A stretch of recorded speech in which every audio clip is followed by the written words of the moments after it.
Hello po, magandang gabi, magandang umaga ha. Nasaan panig man tayo ng mundo, ayan. Okay po, maraming nag-request. O, ituloy daw po natin ang reading. Sa reading kagabi ha, na pinamagatang nakaganti ka na. So, ito yung part 2. Tignan nga natin ha, kung ano pa ang mga pangyayari sa kanila. And, gusto ko lang po palang i-aware kayong lahat ha. Hindi po ako gumawa ng ikalawang account sa TikTok. Ayan. May nagnakaw po ng mga videos ko. Kung kayo po ay follower ko din sa TikTok, ano, at meron nag-friend request sa inyo, hindi po ako yan ha. Ginamit niya yung logo ko, ninakaw niya po yung mga videos ko. Ayan, tapos inilagay niya sa kanya at gumawa siya ng ibang account. Okay po. Ngayon, ina-add niya lahat ng mga nakafollow sa akin po ha. Nag-friend request siya sa lahat ng mga nakafollow sa akin. Ayan. So baka po kayo ay ma-scam niya. Scammer po yun ha, ang taong iyon. Kasi pinatrace ko na doon sa kapatid ko po ito ha, na IT, nakalink po sa isang account, okay? Pero pinadala ko na po sa tawag dito sa TikTok, nireklamo ko na po. Kasi ginamit niya yung account ko po, pati lahat, hindi naman yung account ko, no? Lahat ng videos ko po ninakaw niya, kinuha niya sa kanya po, ha? At nilagay niya doon na backup account daw po yun, yung Mystic Tarot sa TikTok. Hindi po ako gumagawa ng backup account, ha? Isa lang po ang ating account doon sa TikTok at yung iba po alam ko naka-follow din doon, ano? Yung mga nanonood dito sa atin sa YouTube. Ayan po, ingat-ingat kayo ha. Baka mag-friend request sa inyo ang walang hiyang iyan, humingi pa sa inyo ng kung ano-ano.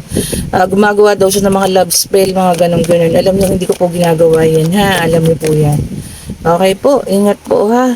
Ingat-ingat, hindi po tayo yan. Okay? Pero inano ko na siya po, nireklamo ko na siya, nireport ko na siya ang tawag dito, sa TikTok. Pero ang kinakagulat ko, kapag yung Mystic Tarot na account, ang hinahanap kong pang search sa kanya, hindi ko siya makita. Pero ginamit ko po yung personal account ko sa TikTok, ano nakapangalan sa akin. Nakita ko po siya, talagang yung logo ko kinuha niya, magnanakaw siya. At pati yung mga videos ko po, pinagkukuha niya at nilagay niya po na sa kanya. So, ang siguro, nakahide ako sa kanya or hindi ko alam kung ano pa yung ginawa niya, bakit nakalink siya sa akin. Ayun so hindi ko alam kung ano yung ginawa niya. Pero nakita namin na nakalink siya sa isang din, nasa TikTok din po. So alam na namin kung sino siya po. Ayan ha. Kaya ni-report na namin. So anyway, diretso na tayo dito sa ating reading. Meron tayong The Fool. Okay, and then meron tayo ditong Seven of Swords. Meron tayo ditong Six of Pentacles. Meron tayong The Justice. Okay. And then meron tayo ditong Eight of Swords. At ito ang ating Queen of Cups. Ayan. And meron tayong ditong Ten of Wands. And meron tayong The World. Oh. So ito na ha, para sa part 2 ng reading kagabi, no, maraming nagre-request. Nakaganti ka na. So ayun nga, kasi ikaw ay malaya na. Ayan, pakiramdam mo okay ka na. Ayan. Pero ito na ang nangyayari sa kanila, no? Feeling ko, itong si ate girl, gusto na rin umalis. Ayan, oh. Hindi lang sa gusto niyang umalis, ano? Kasi, meron din siya. Ayan. Meron din siyang, isang taong nagugustuhan, ano? So, after niyang agawin, makipag-agawan dito sa person mo, ayan po, iiwanan niya rin. So ngayon tama yung aking naisip kagabi, no, na baka sa ibang lalaki rin. Pero ito na kasi confirmation. Okay, so ito nga no, yung kaperahan, sinasabi natin kagabi na kinukuha niya dun sa person mo, dito niya ibinibigay sa isa. Diba? Pinapagastos niya pa to sa isa. Makakaloka ha. O ayan, karma is real. So ang karma siguro dito ngayon dun sa person mo. At ikaw naman the world, ayan, bagong pag-uumpisa, no. So bumabaha sa kanila ngayon ng emosyon, galit, ayan, galit siguro sa person mo, kalungkutan din, ayan, nalulungkot siya, no. Siguro kasi nga lahat ng pinaramdam sa'yo before, no, nasakit, na iniwanan ka, pinagpalit ka, siyang nararamdaman niya ngayon. Sana no, pati yung si Bruhaha, no, maano din. ang tawag dito, makarma din, ano, sa mga ginagawa niya. Siguro akala niya super mapera yung person mo, no? Kaya inagaw niya sa'yo. Eh ngayon, eto na, hindi pala ganun, kadatong, o diba? Ayun, naghanap ng iba. Or talagang pinirahan niya lang, tapos meron din talaga siyang ibang gusto. Oh, yun ang dahilan. So, ibang tao rin, or ibang, iba rin yung gusto niya. Hindi naman totally itong person mo, no? Mukhang tanga. Ay, napasama tuloy yung sinabi ko. Kasi nakipag-agawan pa sa'yo, di ba? Tapos ngayon, iiwan niya rin. Nakuha lang yung gusto. Oh, di ba? So, kawawa ngayon yung taong ang iyon sa inyo. Ayan siya Siya yung kawawa sa ngayon okay.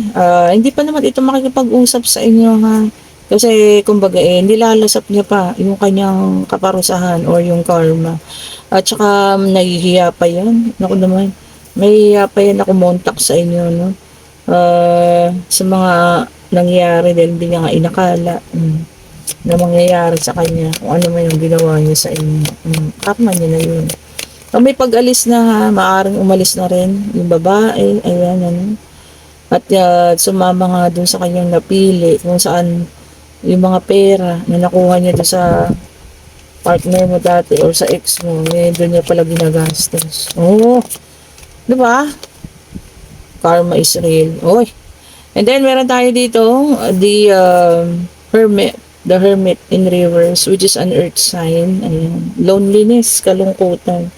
So, balot siya ngayon ng kalungkutan.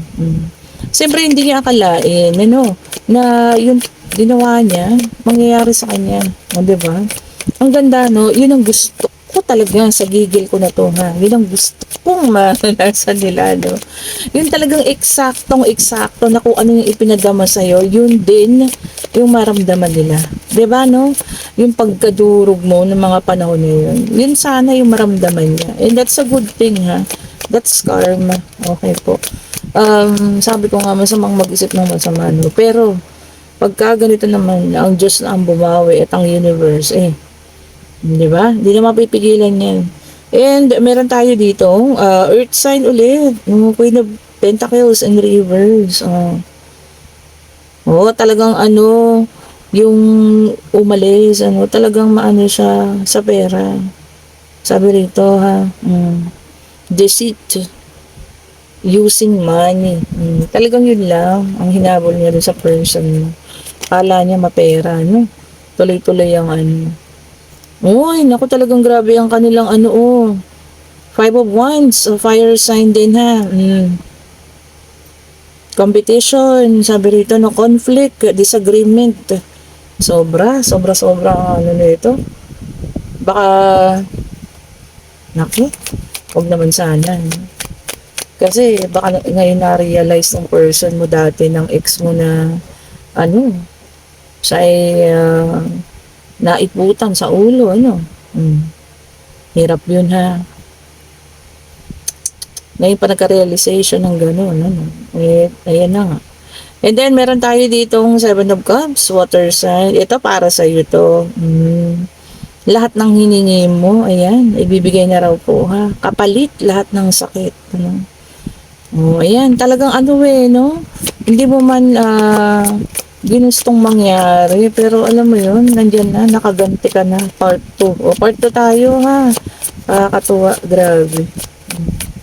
Talagang kung ano yung ginawa sa'yo, eksaktong siyang nangyari dito sa ex mo. Wow. Yun ang gusto ko, Talagang kung ano yung pinaranas sa'yo, Tama-tama sa kanila yun. And then, meron naman tayo dito Five of Cups in reverse. Puro naka-reverse tayo ngayon, water sign na to. So, meron na tayong earth, fire, and water. Si air sign na lang yung kulang. Regrets. Para sa iba, pagsisisi. Regrets. Sabi ganun. Failure, pagkabigo. Ayan. Disappointment. Marami rin doon makakaramdam ng ganyan, Regrets, pagsisisi, disappointment, Then, meron tayo rito ang Page of Pentacles in reverse. Earth sign na naman. Napakaraming earth sign ha. Oh. Oh, yung iba sa inyo, feeling tamad ngayon. Ano na ba? Thursday na kasi. Oh, malapit na naman kasi ang weekend. Meron talagang ganun ha. Ako nga ho. Parang, di ba? Webes pa lang pero parang pagod na ako. Iba sa inyo nakakaramdam na ng katamaran at pagkapagod. Okay? And then, meron tayong Six of Wands, which is a fire sign. O, yung iba sa inyo, lack of confidence daw. Bakit ganun? Tapos, parehas, no? Disappointment. And then, meron din tayong egotism. Oh, malalakas yung mga, mataas yung mga ego. Oh, maaaring hindi makikipagkasundo sa inyo kasi sa sobrang taas ng ego niya, ha? Okay, ito tignan natin. Ay, ito air. O, akalain niyo naman the star. O, ito ang aking favorite card. O, yung may mga hiniling dyan, ha.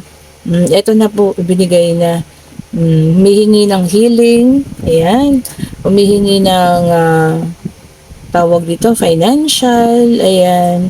Kung ano man, basta kung ano po yung hiningi ninyo, ayan na po, paparating na, ibinigay na sa inyo. Ano? Maganda, ha. So, ayan na. Ingatan natin ha, kung ano man po yung mga bagay na yan na hiningi ninyo na ito na, ipagkakalob na ng Panginoon. Peace of mind, ayan, financial, o kung ano pa man yan ha. Ganda ha, ganda-ganda talaga ng reading na to.